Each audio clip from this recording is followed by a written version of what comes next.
There we go. That concludes, my friends, the first part of our stream in which, I've been editing this stuff. So that's good. That's good. We've got all that under control. Now we're ready for the second part, which is, of course, playing with Carrara. So there we go. Back to 3D. And I've missed your first stream, Steve. I can't believe it. I'm sure we'll get a schedule down that works for all of us. So let me show you what I'm looking to recreate. Is that here? I wish I knew where that was now. It could be here. It's probably in here, so we can look at that, but I think I have it as a clean separate version as well somewhere. No, I guess I don't anymore. Yeah, I guess I don't anymore. Maybe it's in here. Let's have a look at this.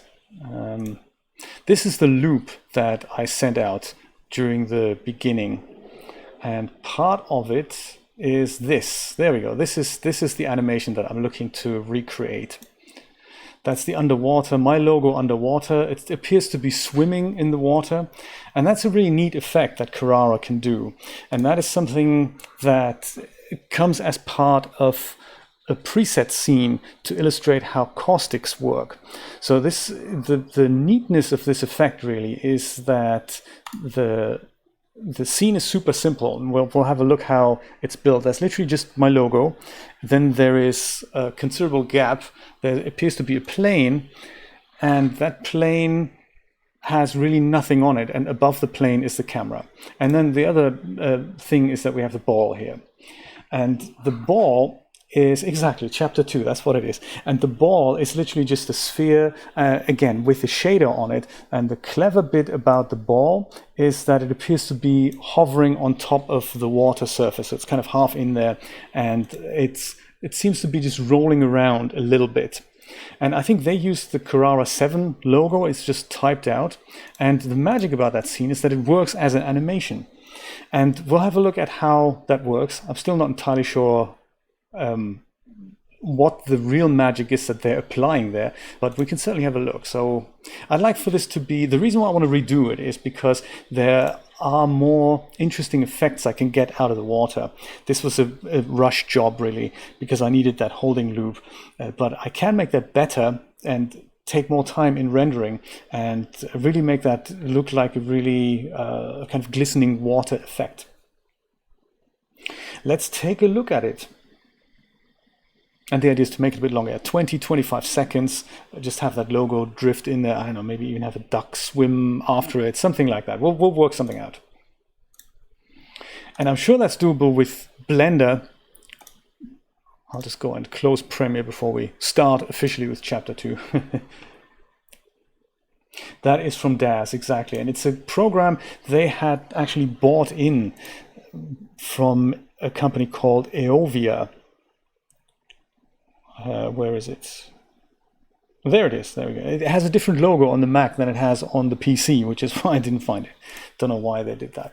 Yes, it's a program they bought in from Eovia, and they had bought it as a competing product to Poser back then.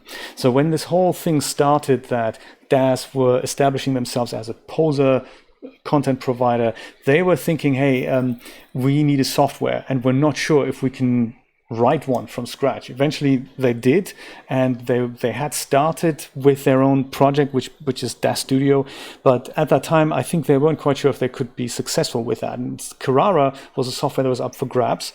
It was compatible with all Poser content up until generation 4, natively back then in version 5 or whatever, and it just so happened that they bought it and left it up and running for a few years, and then they realized we are probably better at writing our own thing. That's my fantasy behind it. And they kind of mothballed it. They're still selling it. It's a very capable program that can do modeling as well as very good rendering, but it hasn't seen an update in years. So if you look at the splash screen, I believe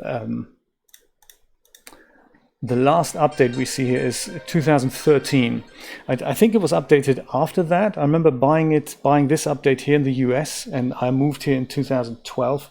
So it has seen an update after that, but it's been very incremental, and so now it doesn't see any updates anymore currently, which is a shame.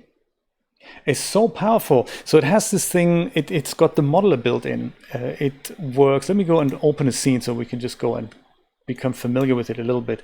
I'll go, and you can, like, there's preset scenes, for example, which are amazing, like this one. Let's use this one, the trumpet scene. Somewhere, was it indoor? No, I think this was, so indoor scenes, and they're all extremely simple. This global illumination, isn't it? Yeah, coordinate HDRI. Let's do that. Let's open that. And so the scene itself looks almost like nothing. They're very low geometric scenes here. I'll go and head to the render tab and just make that image a little bit larger. I think the default is 800 by 600, because back then we didn't have powerful computers. We didn't have 720. We didn't have high resolution monitors and all that. So there we go. This is my framing here now. And if I hit Control R and let it run, it just employs fascinating effects, really. If you ever want to use Carrara, the default tile size is a little bit large, so I recommend you tone that down. But what I love about these preset scenes is that they're not saying, hey, this is complicated to make. You need to buy a product for that, for 20 bucks, for 30, 40, 50 bucks. You go, no, it all comes with Carrara, and here's how you do it in principle. Now, dissect the scene, go work out how it works, and learn something new. This is what I appreciate about Carrara. This is why I still love Carrara.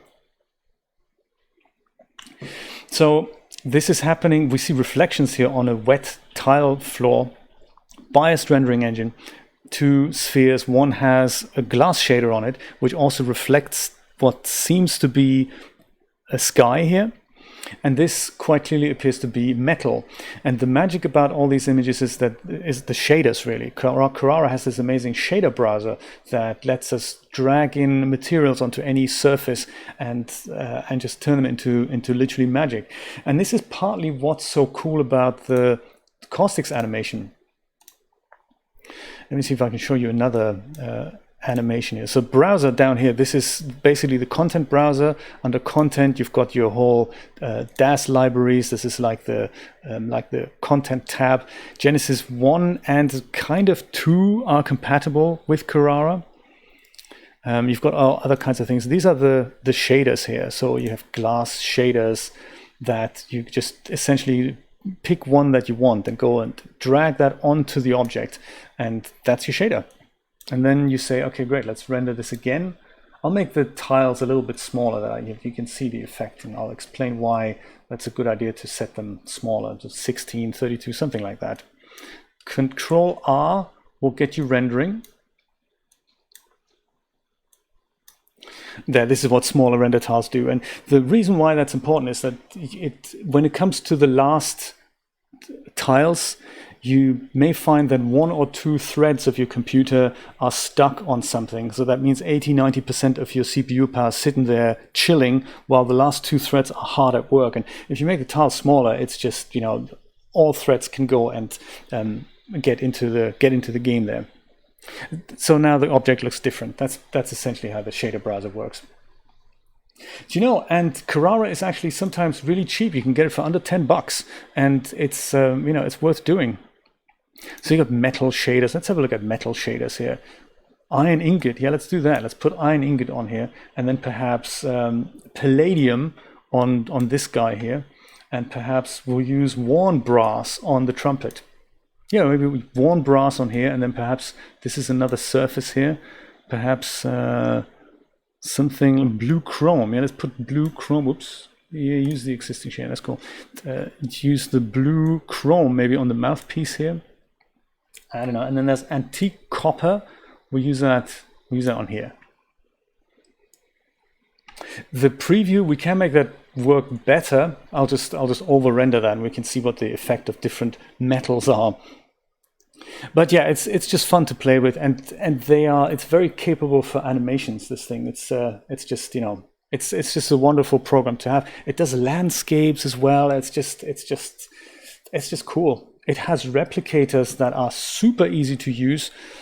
Mark Bremer has a good course on that on VTC, I believe. He has some good tips. And I must say, for a biased render engine, it's great. It's a very capable program still. But what's even cooler is that you can buy Octane for it. So you can use the front end of Carrara and then just use a different render engine on the output. And Octane's Octane. So you'll have all the Octane materials with the power of how to set up these cool tips and tricks, like the caustics and like literally everything. Just a quick demo before we carry on here. So I'll go delete that, and I'll go and close that file. I don't want to save that. So what I will start with is in fact a scene. You can have, actually, let me show you a landscape. Landscapes are fun as well. So you just, again, they're preset scenes, and you go and say, okay, red desert. So you double click that. This is how the scene opens, and we can have a look at that in a moment. I'll just go and make that a bit bigger again. So 1280 by 720. It comes with light types preset. Also comes with the tiles preset, and boom, landscape. And you can generate all these things with generators. You can put more mountains, you can put more bits and bobs, you can put water planes. It's fun to play with. It's literally awesome to create your own world and then go and animate them as well. So again, just preset scenes, you delve in and then you go and have a look how this thing's actually made. So this is just a plane onto which we've added this terrain gadget here. So you do all these things by dragging them in from here, either from these little symbols here. They all mean something like fire, smoke, hair, water, lights, cameras, and all that. Or just a vertex object that you then go and model with in the vertex room. So we're not going to do that here. I'm just going to go and start with the preset and amend it for that effect. Yeah, terrains and all that. It's all exciting. It's all exciting, I tell you. I believe my project, once I close this down, Carrara can, by the way, can have multiple scenes open at the same time. That's sometimes handy if you're working on more than one thing at a time. Carrara can handle that. 64-bit application, which was kind of fundamental for its time. Indeed, Rod. Yes, absolutely. There's also space, indoor, just to tell you what you can do with lighting. There's packaging. Very nicely done packaging shots. This is, I love this. You just go and open the perfume scene, for example, and you'd think, well, that doesn't look like much. But then if you render it, you think for simple illustrations with the right shaders, you can literally do all kinds of exciting stuff. I'm thinking I may use some of these things. I'm inspired by Brian, by the way, by your production technique that you say, hey, maybe I need to illustrate my fiber optic video with a few simple illustrations. So rather than use PowerPoint presentations, I'm thinking, yeah, maybe I'll do that for my Streaming 101 series. Sometimes I'm explaining something technical and nothing's happening on the screen for about a minute because I'm talking over it. And I'm thinking, yeah, if we just add a few just illustrative bits to it, that would just make the viewing experience much nicer rather than, nothing, or just a gray screen when I forgot to record my camera feed or something like that,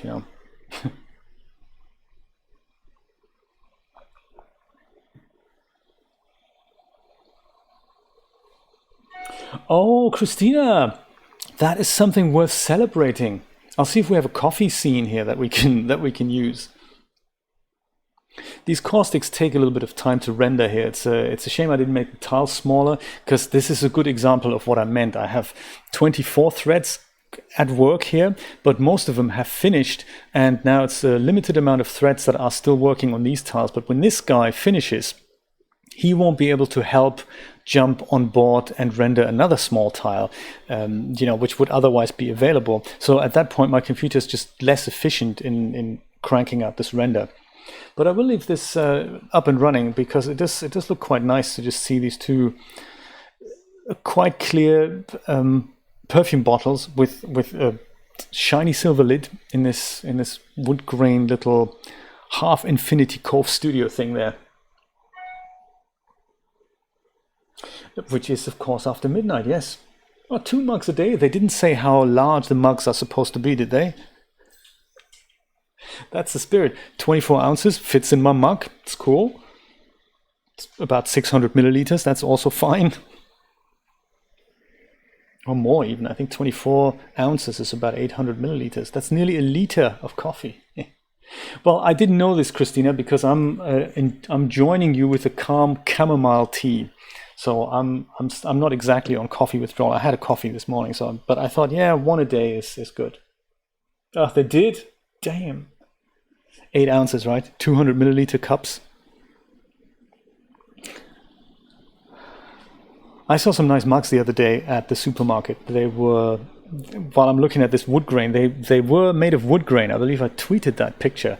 It's kind of a little mug. I think Mana do it with a lid. It looks like a wood grain mug. Stainless steel, insulated on the inside. Very nice.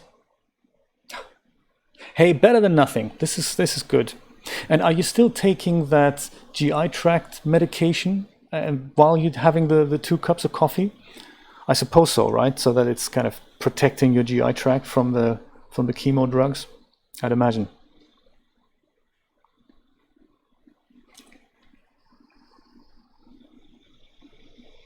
Wouldn't that be nice? Well, Joe Rott's got this magic machine where he's just putting in a little thingy and then out comes delicious coffee. So I can see why he drinks more than 2 cups a day.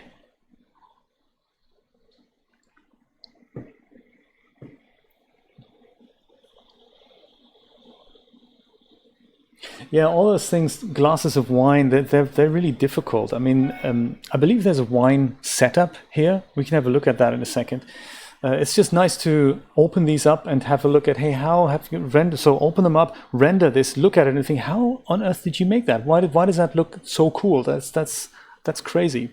By today's standards, they look a little bit kind of dated, but considering that you can buy this for like 10-20 bucks sometimes. I think regular retail price is still like 300, but DAS, they do sales every day, to the point where you would never pay full price for something because, well, why would you really? They've conditioned us over decades to buy things on sale. That's a shame. See, this would be ready now had I switched the tiles to something smaller. So good tip to remember. If you do that, head over to the rendering tab, scroll to the very bottom, and under miscellaneous, you see the tile size. And we just crank that down. 128 is a bit big. But yeah, there we go. Perfume bottles, glass, shiny, transparent. And funny to see the lid here, that the glass is more riffled on the top than on the side. So like a real bottle would be. And if you look closely at how the liquid looks behind it, you think, yeah, there's good attention to detail here. Or things like that the glass is thicker here on the edges than it is here, for example. And the rendering engine just picks all that up. It's very exciting. 65, yeah, that's kind of the full price currently. It is going down. Sometimes you get it for under 10. So put it on your wish list if it comes up. It is worth buying for that price. It is even worth buying for 65, to be really honest. But we don't want to do this. We'll just have a quick look if there is a wine scene available, because I thought there was wine bottles here. Wine bottles, champagne bottles, milk bottles, oil, shampoo, DVDs, paint cans with a lot of metal things in here. There's logos too, that's nice, those are fun. And this is actually here, your logo, that's the scene I want to play with in a moment. There's some things you can do with modifiers that modify a whole object and bend it, and it's just a very powerful program. Yeah, mine is this one here, Waves and Caustics. That's one, but they also have it here as your logo. So it's the scenes are very similar. I think this one's got a colored ball, whereas the one that has, where was that? Where was it? Wasn't there something like caustics?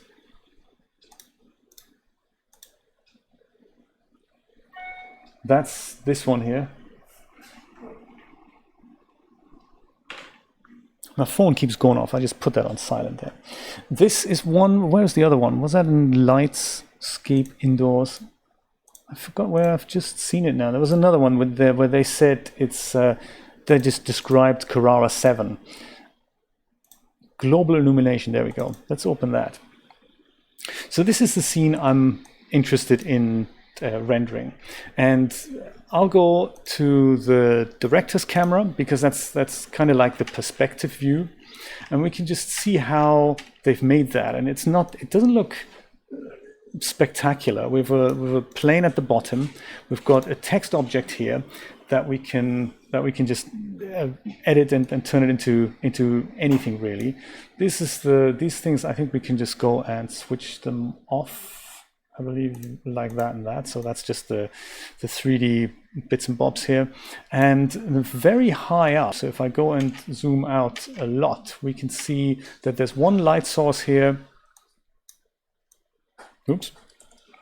That's the W key to move the scene. It's a little bit, yeah. There's this, and there's one plane up here that we can see, and there's a camera. And there's a tiny object here. I don't know if you can see that. That is the ball.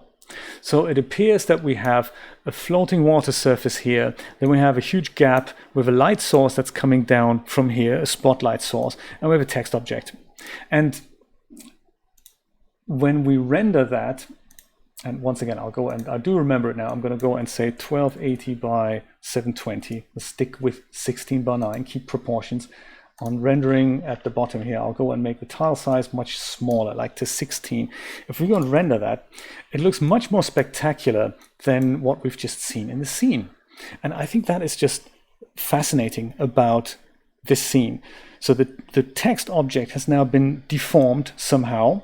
It looks squishy, and if we were to animate it, then the thing actually moves, and that's really fascinating. The only thing that's really animated though in the scene is currently the ball. So if we were to go and render this out as an animation, the only thing that's really moving is the ball, and that just moves like, you know, up and down, and you can only see it because there's that type of shader applied that is technically a checkerboard shader, and that's really it. And the magic about making this happen is in fact in the rendering settings under caustics. So this is the phenomenal box here.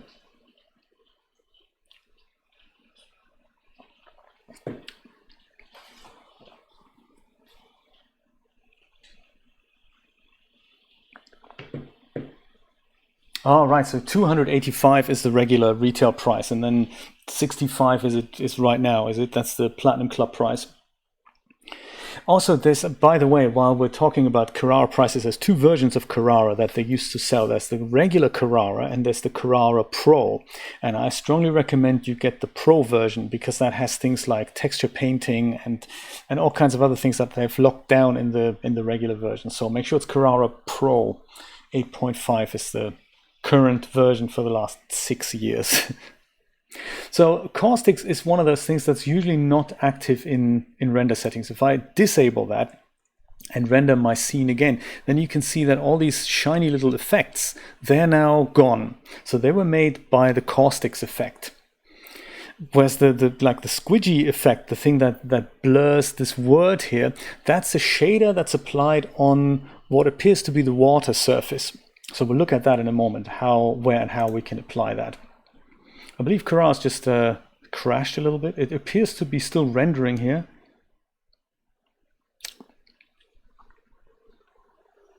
But it's taking ever so slightly longer for that than I had anticipated.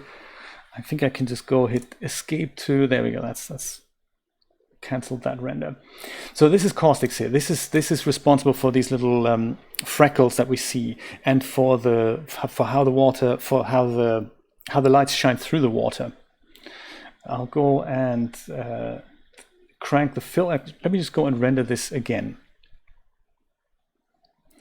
so that we see the effect with the caustics. Because there's amazing stuff you can do in changing that effect just by changing the caustics filter. So photon count is 1, so it's currently 180,000. There's intensity and there's filter size. So I like to crank up the filter size to something like, say, 60%. I'll just see what that does.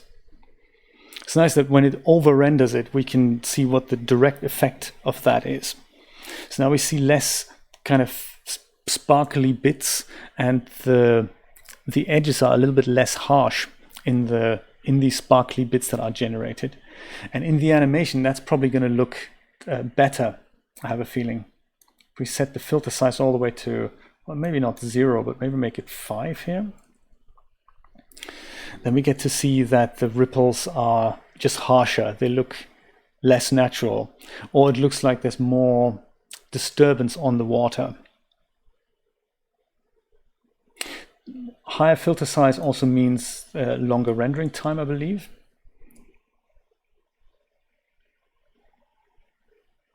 With filter set all the way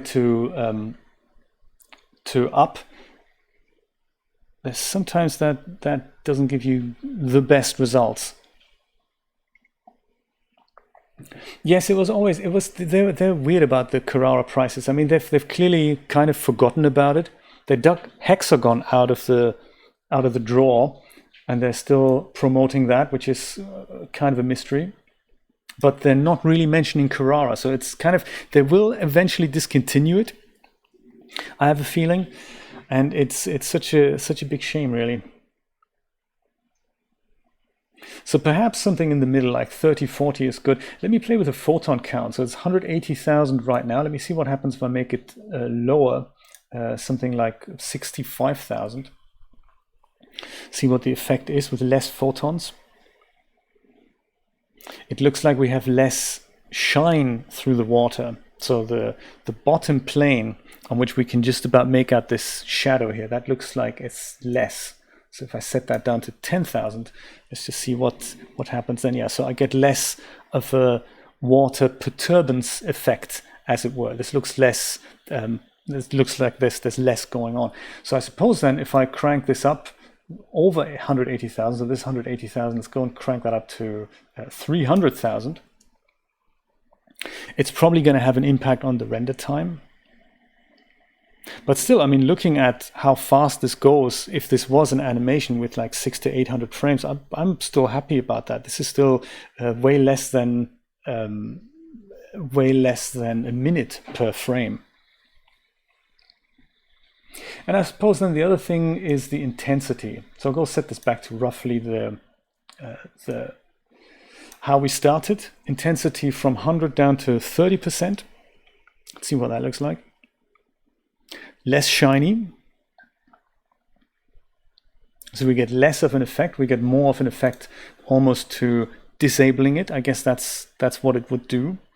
And then if we crank it up really high, above 100%, let's say 250%, just out of curiosity, we get a much brighter water.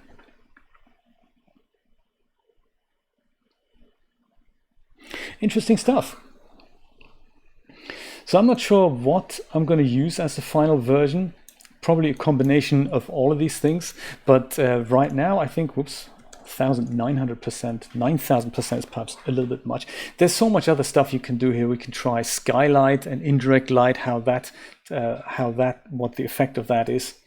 This is almost the defaults again. I mean, you can just go back to the defaults and see what in addition to caustics, an additional skylight effect would have on the scene. So skylight means there's just more light that's being calculated.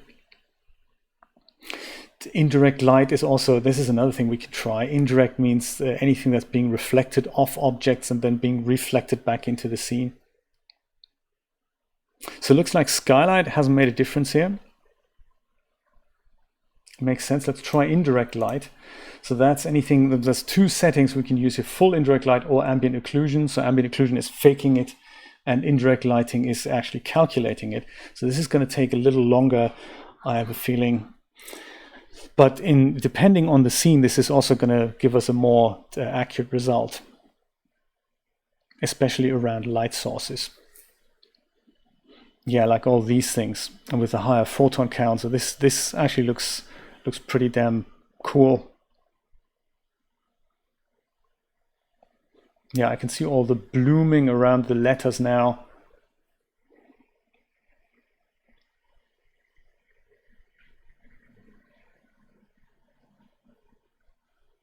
And again, it's animatable. This is interesting. I wonder if these little dots that we see around here, if increasing the photon count would have an effect on that. If we could get rid of these. Let me try that. Just before we actually get to creating our own thing there.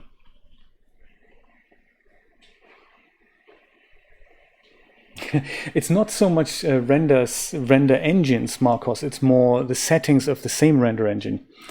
So the idea is that you can switch off what you don't need and then speed up render times. So caustics is something that if we switch it off for scenes in which we don't need it, the render engine doesn't calculate them, and hence it works much faster, which was more of a problem back in those days than it is today. But I have a feeling that like in today's unbiased render engines, you can't really exclude one. I mean, you can, but it's not as easy as knowing what caustics are, just making sure, hey, I don't have that in my scene, so I'll switch it off. It's, it just became a lot more complicated, I guess. So I won't use indirect lighting. Maybe I'll use ambient occlusion just for laugh. Difference between that and ambient occlusion. See what the difference is. Ambient occlusion is, by the way, just in layman's terms, is a fake way of calculating things like shadows. So if you imagine you had a corner somewhere, and without in real life that corner in here, the light would be darker because it's a corner there. And ambient occlusion is kind of faking this corner shadow and just saying how close do two objects need to be together in order for there to be a fake shadow, just kind of painted in.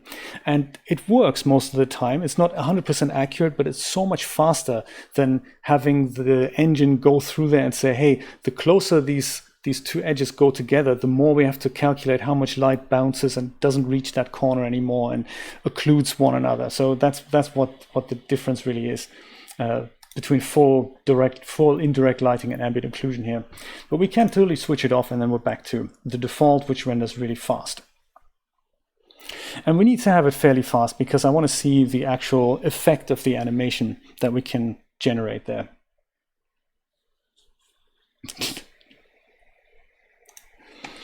I'll go and not save that, and I'll go. An error has occurred. That's not so good, is it? Are we back here without the error? Looks like we're back. So I suppose the first thing I can do is it 0? Yes, it is 0. So click what you want to bring into focus, and then hit the 0 on the top keyboard, and that brings that thing into focus. I suppose I could write out what I'd like to say. So like live from Rod's lair, for example, we could type that out, and then we can have the whole word animate through it. That'd be something. Let's try it out. So in order to, this is a text object, I can see that here. It's a bit like in Blender where we hit tab to go into editing mode. We can double click on on that object, and then it should open up this kind of device here. And this got us to the second tab here. So this is essentially like the modeling tab.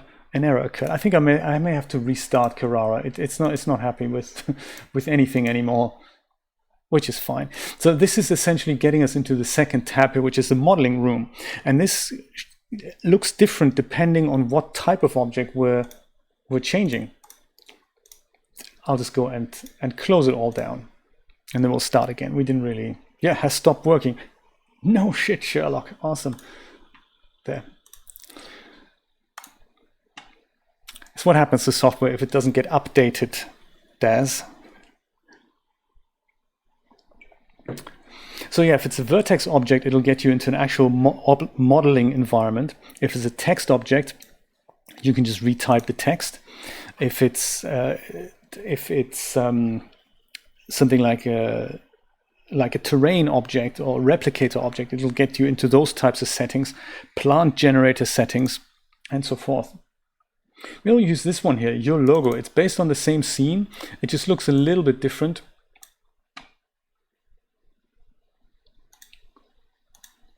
I'm not sure what this is here. Oh, this is another viewport here. It's like the inset viewport. From the top and right. This is, okay, well, we'll leave that to be the camera, and we leave this to be the director's camera. I'll go and set the aspect ratio maybe to 800 by 360. I'll make that deliberately small, but that's only because now we can render it really fast, and it's still a 16:9 thing. Actually, this is not 16:9, is it? This is much more than that. And this logo here, oh yeah, we've got the logo now. Sorry about that, yeah. It looks a little bit different, the water effect, different shade and all that. But we can't change the text object because it's a 3D object now. Let's go and put that to that. Then we do that, and then we do that, and then it'll calculate 450. There we go. That's nice. So I think this is now, this is also a text object. Oh, perfect. So then double click that to go here. That's perfect. Your logo, we can say live from Rod's lair, as an example. They just put a bevel on here, so that's kind of cool.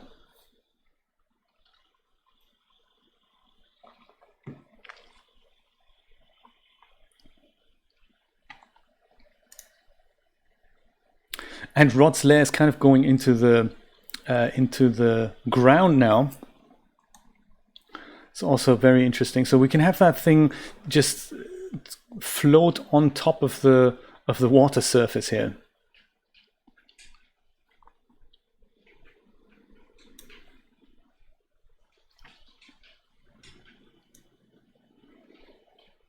From here to there, and then we just go and animate it kind of through there if we wanted to. Let's see what this looks like as a still image for now. Oh, I need to set the render tile smaller, don't I? And we can probably come up with an even funkier shader in the blue here. So smaller render tiles. And the lighting, it looks slightly different than in the other scene. I mean, they're essentially the same. And I don't know if this water animates properly. But just as a little test, that might be nice. Let's see what other shaders we have. Because that blue looks a little bit plasticky. Perhaps there's something, more exciting. It could be a metal, it could be a glass. That'd be interesting to have two reflections. Like red stained. How about that? Let's try that. Oh, we can. The text actually has two surfaces. That's exciting. Let's have blue chrome on the outside then. What, I have to do that per letter?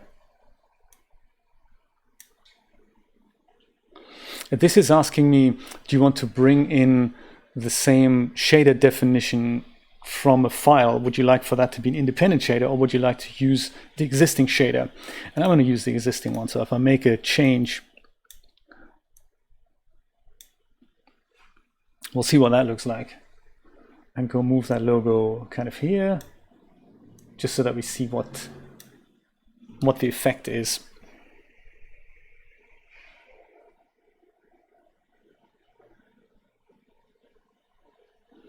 Yeah, I'm not sure.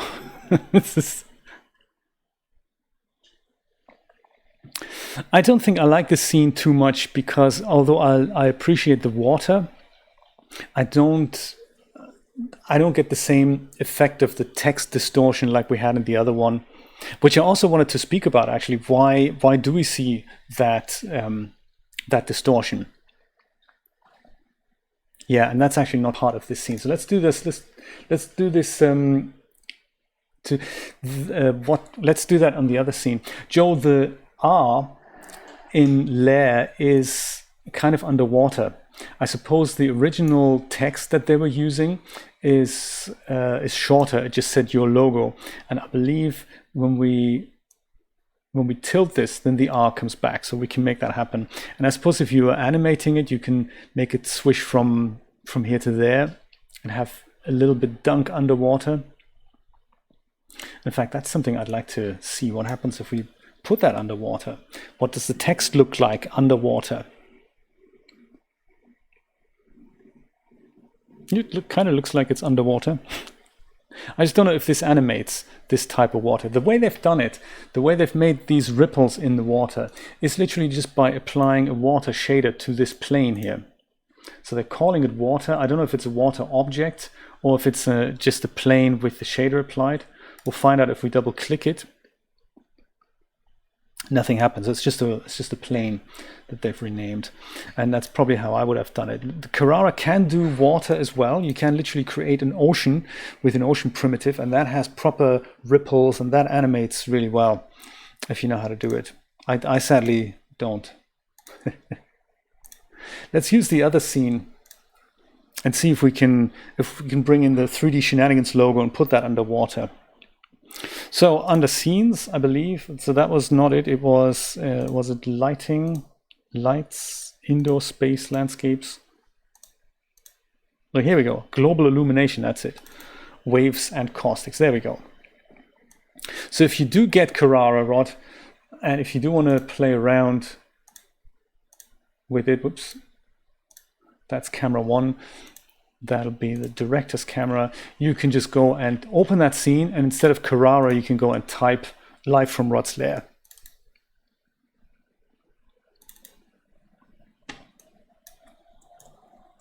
Oops, hitting the wrong buttons here. And feel free to apply a bevel here as well. Live from Rod's lair.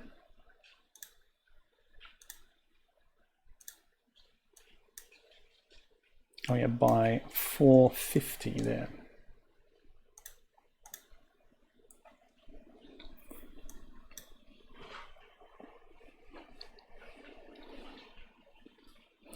And my tiles. Okay, so why does the text distort? Well, the way they've done it,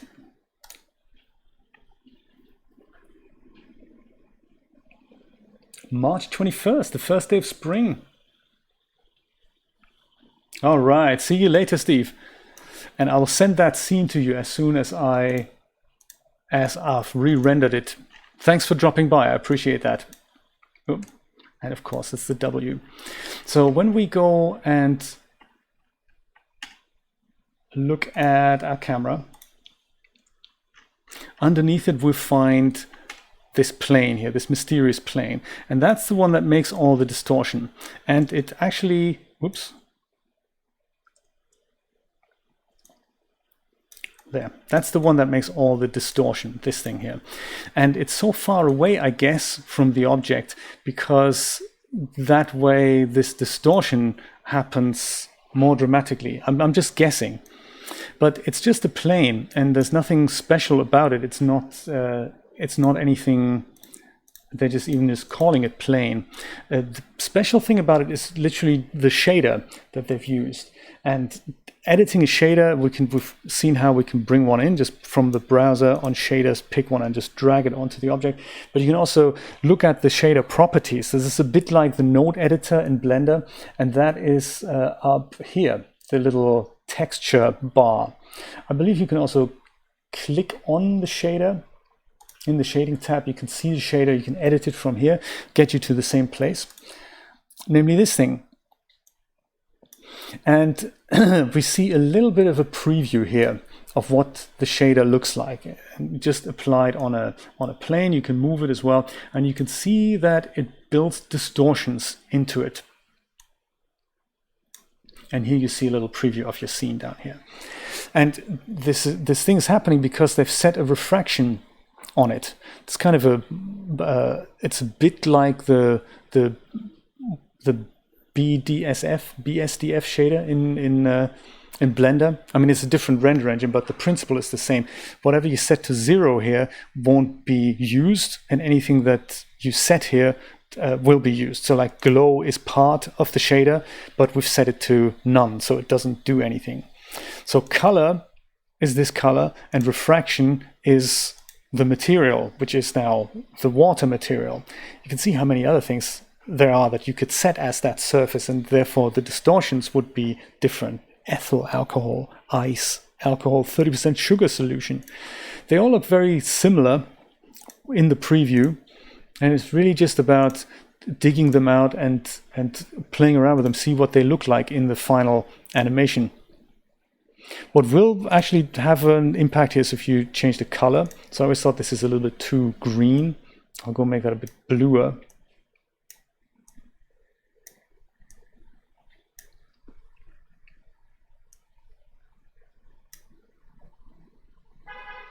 And then I guess that green is gonna go.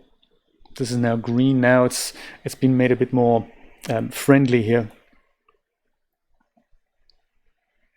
But yes, that's the magic. If we go and set the plane to invisible, like that, plane's no longer there. The moment we render this again, then we just see the regular boring image. So this is all this whole thing, caustics and the ripples on the water. That's the combination of the shader and of making this thing happen with caustics. That's very nice. So for an animatic, it's really quick to render just this. This happens in 1 second, just to see if the animation itself is working out okay.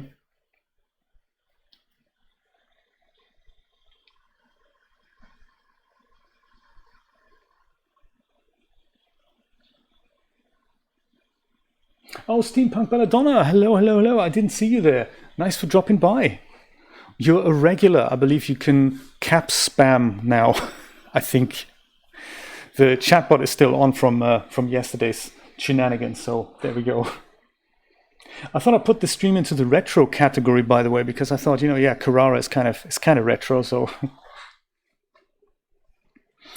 let me, instead of Rod's Lair, let me try and bring in my logo. And I'll switch on that plane again, just so that we know what it is.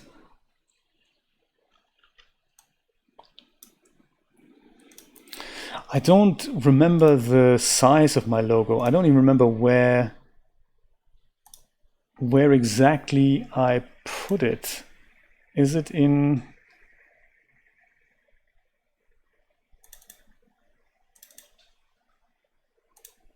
It might be in.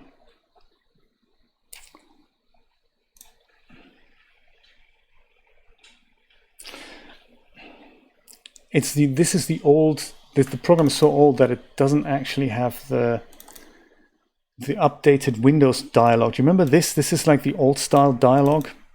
So I believe I have to just go drill manually into where my logo might be. That's the fly out logo.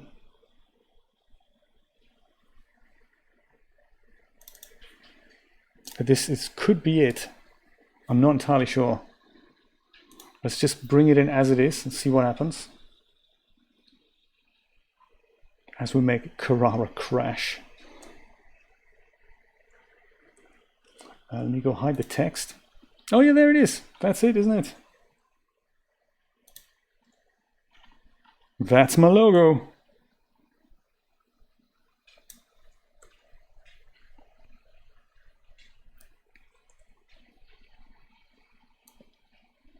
I'll put it on the side here. And I suppose I can just use the proper rotation in 90 degrees.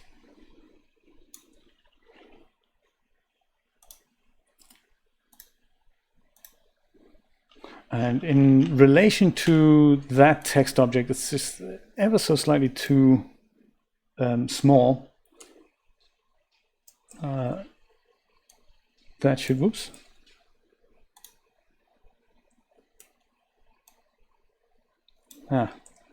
Accidentally grabbed the wrong thing here. There we go, that makes it larger. I also want to see the kind of the caption, the camera caption here. So let's go and view the production frame. That's not it. View grid. Is that grid?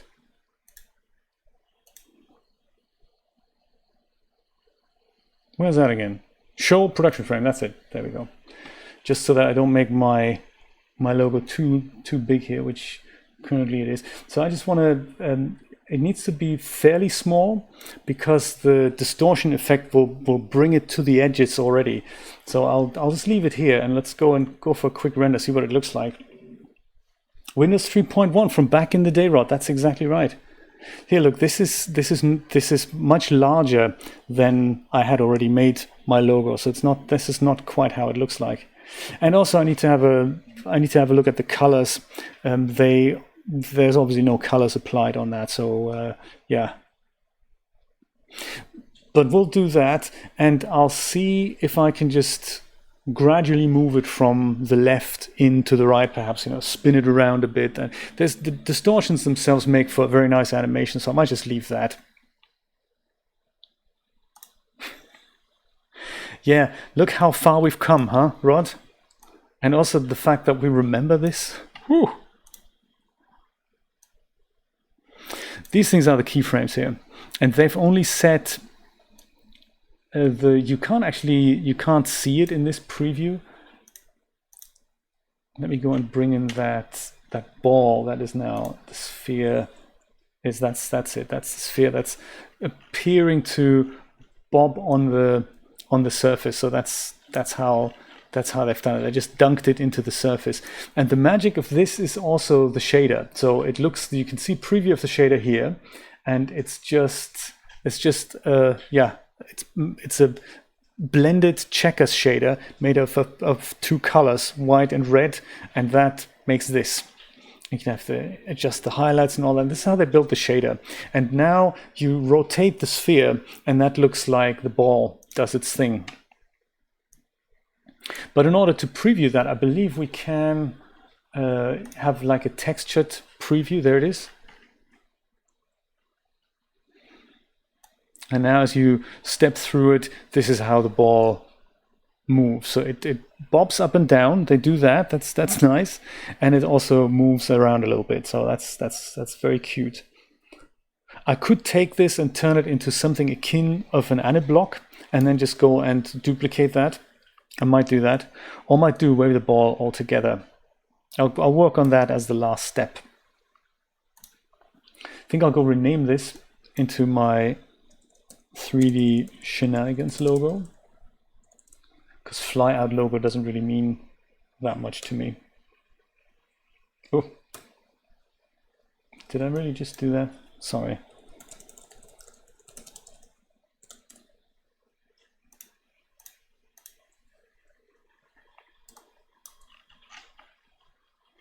So I'm imagining the animation to be about 20 to 30 seconds long in total. So I'm thinking 30 seconds at, let's say 20 seconds. Let's say 20 seconds. Let's say 30 seconds. Let's say 30 seconds. 30 seconds at 30 frames a second. That's 900 frames. Let's do that. Let's go 900 frames here. That's the total duration. And this slider will set to also that.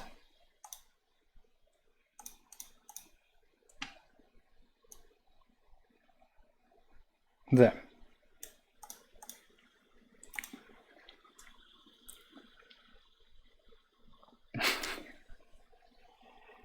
We remember it, yes. And I do like my inset viewport here, so it gets a little, I want to start this on my first frame kind of out of vision, not too close encroaching into the camera. I just want to see what that looks like. If I start that here, and then on the last frame, which will be 900-ish, I want that to just go move out of vision from here to there. That should do that. And that's really all we need. It's as simple as that, because the rest of it should be done with the animation. Let's go and make that text invisible. I just don't want to throw it away. I'll just make it invisible.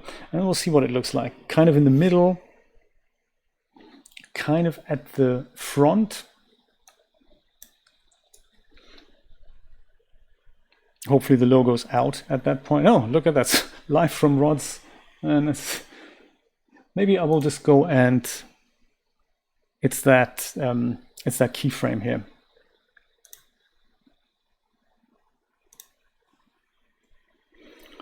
Delete that and just move that into here. So we didn't want to see the text object there at all.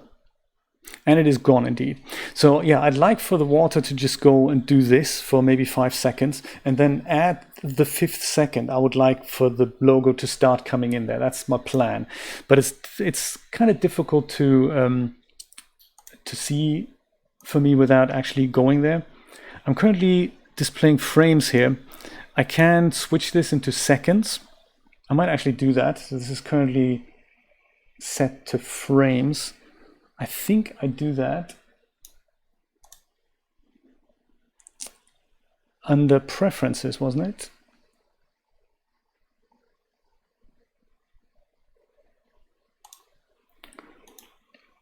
Probably somewhere under timeline or something.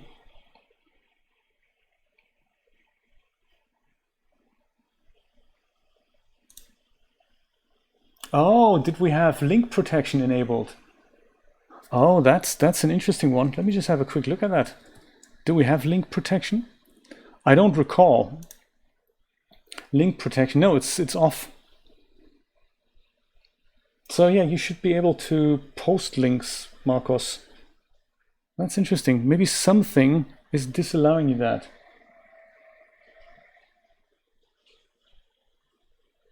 There we go. Perfect. Of course you can. Yes, absolutely. You're a regular, my friend. You're a VIP. You can post links, of course.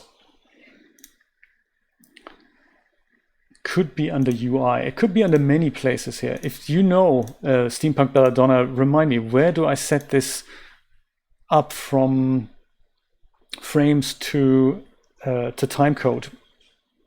Could be interface. General scene settings. Is that it? Yeah, there we go. Time units. That's it. SEMT. The Society of Motion Picture and Television Engineers, by the way. That did that.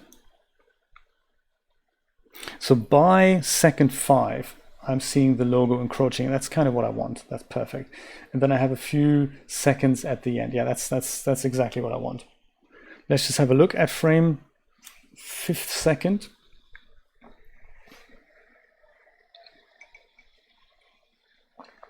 Works for me. That's good. That's good. I like it. Boom. Animation finished.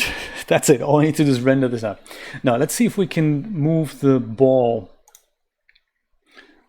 because I do like actually, let's fix the lighting first. Let's fix the lighting first. So about in the middle here, we do have a light in the scene, which is the spotlight here. And we haven't set up the,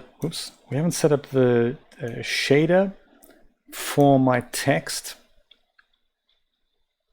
But I have a feeling if we just increase the light itself, that's probably going to do us some good. Range, I'll leave. I'll just increase the brightness a bit to say 250. See what happens. That makes everything brighter underwater. We still got that green. I suppose that's now greener than I wanted it to be. So I guess if we just make that 200 and just take care of that keyframe, that doesn't really get in the way here. Delete that, do that. It's very convenient, the Carrara timeline, to do that. That, and then there's also the shader here. That's the shader on the plane, which I might actually rename that. Whoops, I might rename that water, just so that I know what it is. Spot is actually, what is the spot? That is actually our light. I'll call that one light underwater. And then plane. Plane is in fact our background in a way. There's also light 1. What's light 1 again? Isn't that what I just renamed underwater light? So which one is light 1 then? Oh, that's coming from the top, is it? Right. This is kind of the skylight then. Light underwater, I'll call that one light surface. There.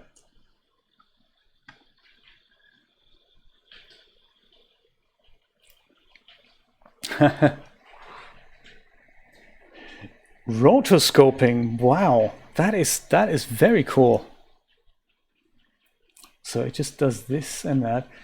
And it's fairly, I mean, the way you deal with keyframes in Carrara is just absolutely magical. I don't quite recall how you set things up as non-linear tracks. I mean, this is something, perhaps we should save it and perhaps investigate it.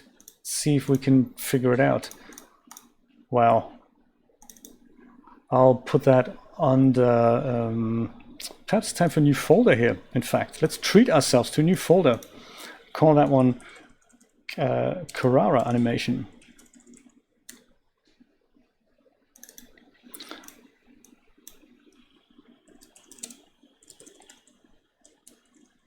I'll call that 3ds Underwater 1.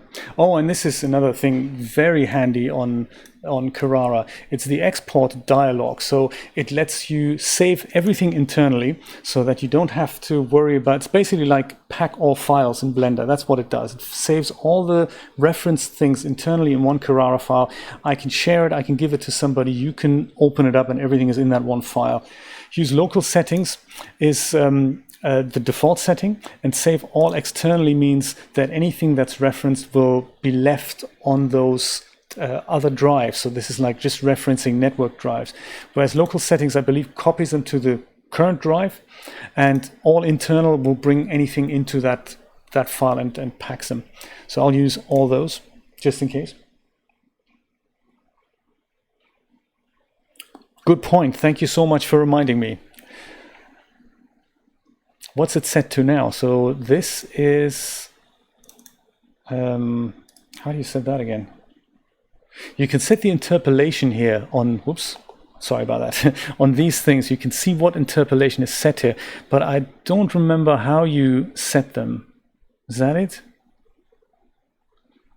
They're looking good to me now, but if you can remember how to, oh, there it is. There we go, the Bezier tweeners, that's it. This is what you mean, right? So select the thing in the timeline here, and then up here you can select what you want this to, how you want the tweener to act, like linear, or you want a noise. Noise is exciting. Noise is super cool. Look what happens to the position of the logo now. It literally just goes, noises up and down. This is great for random flashing and all that. That's the noise tweener. Or you can go and do formula oscillate. Super exciting for things that you want to go. That is just fun, isn't it? Let's watch this in the large viewport here. That's what an oscillation thing would do. So I could maybe actually go and have the ball oscillate. That's a cool idea. So it's only animated the first few bits here. So I could just have the ball oscillate between two values. That would be cool, wouldn't it? What else we got? Linear is literally just linear. So it's good for turntable animations when you want something to literally just be loopable and spin around. Noise, spline, velocity. What's velocity? I'll leave it at Bezier, come on. Then it's kind of, it has an automatic ease in and out applied to it. But the ball here, I'd love to maybe use the, I'd love to use the rotational thing on the ball. That would be kind of nice to see if oscillation will help us there. So they put a bobbing and a motion that way. So I'll go and say on the sphere, I'll just go and can I copy that keyframe here? Or duplicate that keyframe? Maybe the ball needs to be selected for that. Or maybe I need to go and do I zoom in there a little bit?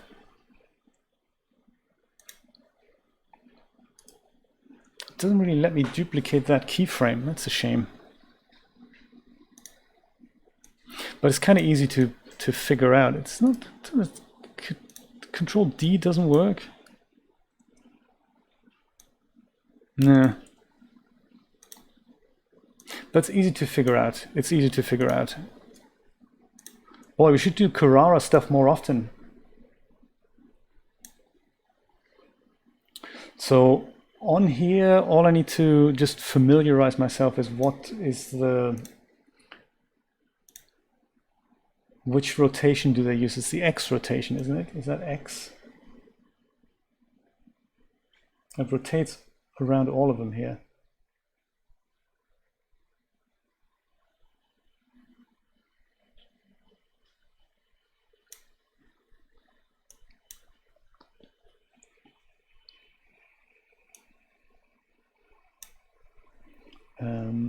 Let's see if we can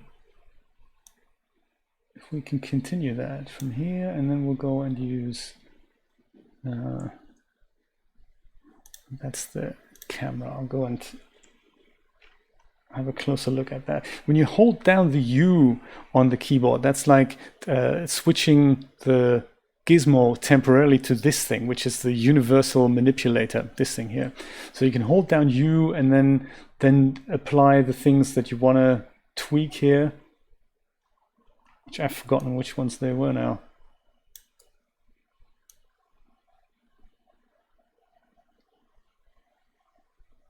Oh, Y, there we go, Y.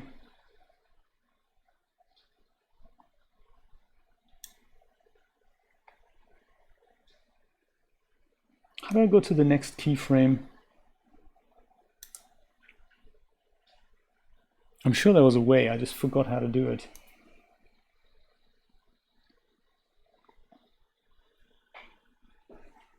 Yes, it's super handy to bring them across to render nodes.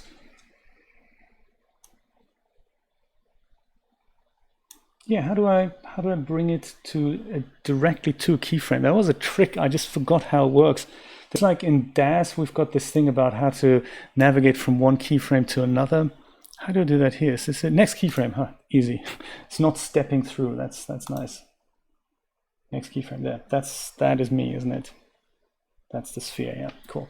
So on the Y-axis, we need to do a bit of rotation here now. So now it rotates in all axes, does it?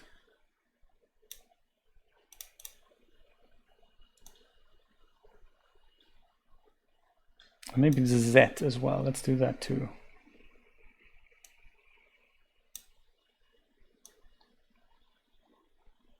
Okay, so now if we try and use this tweener, I'll just leave the beginning animation intact here, and then I'll go and change this here to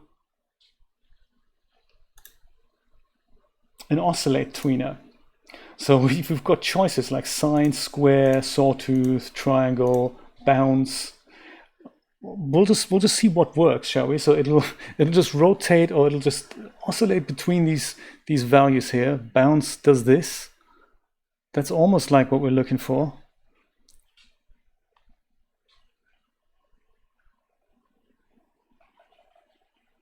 And then we can do the bobbing up and down. We'll do the bobbing motion like they had here as well. We'll introduce that there as well. So this would be oscillate. Oh, sorry, this is oscillate with a bounce. This is oscillate with a sine wave.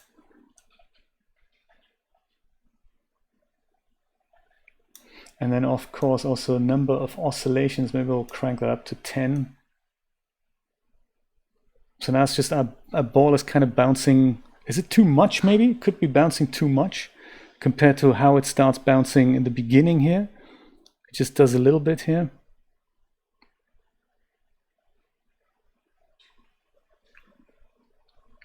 Yeah, maybe we're rotating too much in this direction there. But again, that's easy to fix. I don't have to fix the whole animation. I'll just fix one value and just make sure that axis stays further in that spot here, I guess, you know.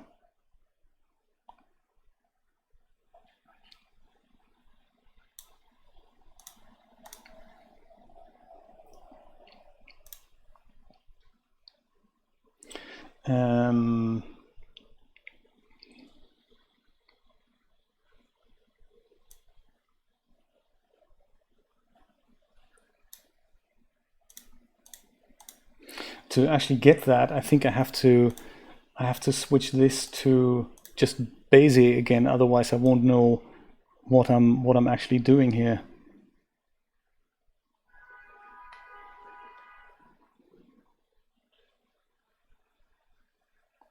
Oh, I see. So it's this keyframe that we need to take care of. It's this position that we need to take care of.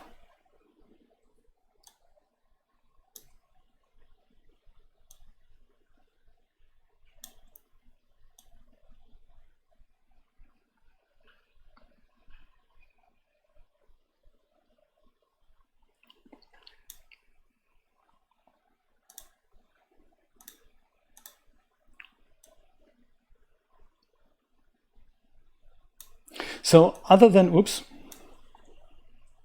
there, 0 on the keypad to bring that into focus. So other than oscillate, there's also, oh sorry, with sine wave, there's also the bounce. Bounce, and we'll do that, maybe crank that up to, I don't know, 8. So then over the course of the animation, it does this. So bouncing is kind of nice. I like that.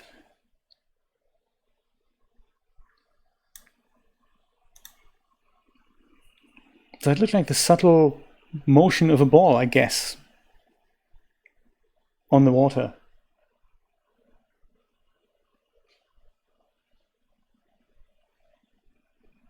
Could do that. Or we can literally just try and make these few keyframes on the sphere on the bottom here, the one that they started it with, and try and turn that into nonlinear track. That's another option to do. Let me go save this over, and then we'll try that option. I'm kind of keen to just try that out, you know. You know, I've tried to, I had an idea the other day about how we can deal with versioning files like that. And I mentioned this to Brian on the Discord. We could do it exactly like we take care of code, of software code, that we, rather than save several versions like this, like I just did, file save as, and then just add another number to it, we can just use version control to do that.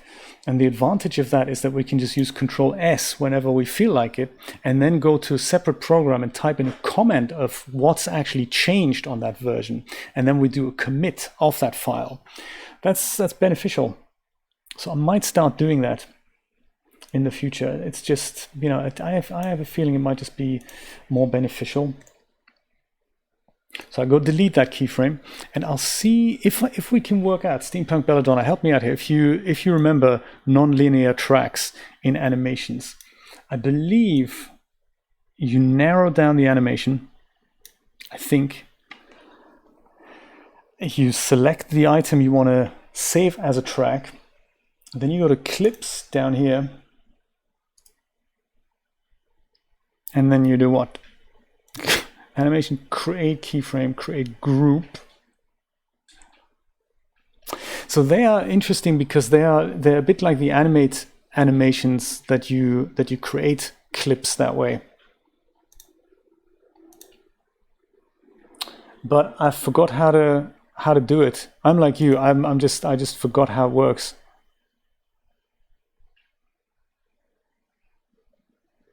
Because then we can just preserve these 3 keyframes and have them repeat over and over.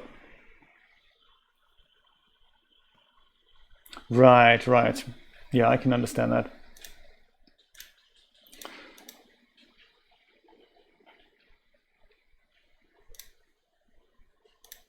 Those are the sound files, and those are the clips. Does that got anything to do with the browser here?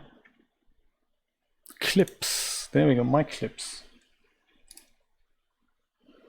But how do we create a new one? Come on, we've got to work it out. I believe it was very simple. I think you just dragged what you wanted into this thing on the right or into the browser, and that became your clip. Add folder, that's not it.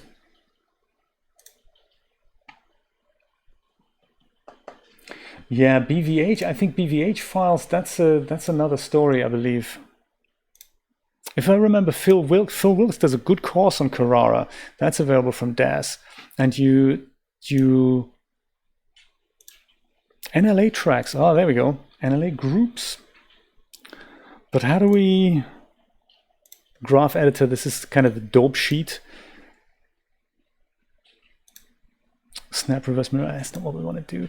NLA tracks. Do I need to create a new group in here somehow? I don't remember. It was so super simple. Yeah, literally his video is like 5 minutes long. It was worth us watching that now.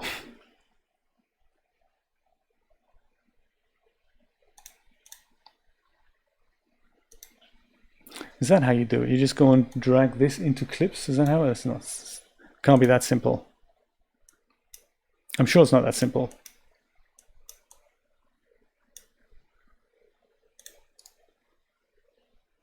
Group duplicate, no, this is not it. That's a shame. I wish I could find out now. Do you know, we may do this next time. That'd be so cool to use this animation and use this kind of principle on the ball. And once we're done with that, I'm thinking maybe we should also use the text version of this. So instead of my logo, I can just go use this text, and we can maybe make an animation for Rod that just goes and, you know, bobs up and down the water and says live from Rod's lair. What do you think? Is that a cool idea? Let's do that. I'll read up on this. I'll read up on the non-linear tracks here. I'll go and save my scene before I forget. And yeah, so if we're happy with this effect, I'll go and render out an animatic overnight, and perhaps we can have a look at the results tomorrow. And then we can work on the bobbing ball, perhaps, you know, work on the lights somehow. I think that's a good idea. Is he? Oh, Steampunk Belladonna, I don't know. I didn't know about this. Cripeman, this is great for all the cancer survivors out there. Cripeman used to be an avid Carrara user, and he used to make hilarious tutorials. It's exciting stuff what he did, and his channel is still there. And there came the point at which he got cancer, and he was also up for immunotherapy. I think he was on chemo, and then he made a video about the fact that he was on immunotherapy, and then I haven't heard anything from him again. So I don't know what happened to him. Is this official news that he's passed on? Is that right? Because if it is, I'm very, very sorry to hear that. I hope it's not the case. If he's still around, do let me know. Yes, he was an avid Carrara user, and guys like him, that's, you know, you watch this stuff and you think, yeah, man, Carrara is the way to go. So anyway, I hope you enjoyed this little trip down memory lane with Carrara as a retro stream. Join me tomorrow for the devastating conclusion of that animation and how we can make some more properties here with really simple effects. Thank you so much for watching, everyone. I appreciate all your support. I appreciate you dropping by. And it's very, very sad news to hear that Cripeman has passed on. I certainly hold his memory dear. What a shame. What a shame. Hey, if you're watching up there, my friend, we're thinking of you. Take care.